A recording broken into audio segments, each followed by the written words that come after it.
আল্লাহ বলে এই দুনিয়ায় আমি রব্বুল আলামিন আমার বান্দাদের মধ্যে কর্ম আমি আল্লাহ নিজে বন্টন করে থাকি। এটা কোরআনের আয়াত। আল্লাহ বলছে আমি বন্টন করি, আমি বন্টন করি, নাইলে কেউর পক্ষে সম্ভব না।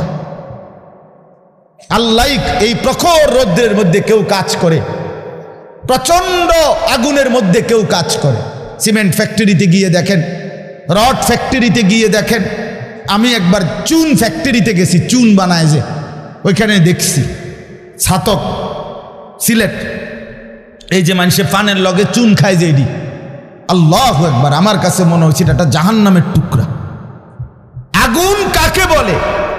এত তীব্র প্রখর আগুন।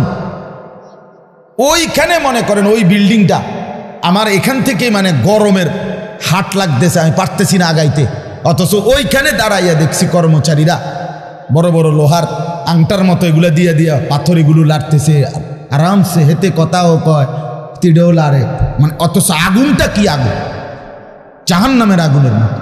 কিন্তু তার ধৈর্য কুলাইল কেমন?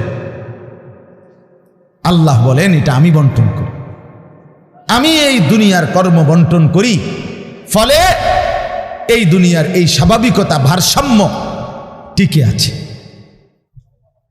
আমরা আল্লাহর সাথে বেশি তুচ্ছ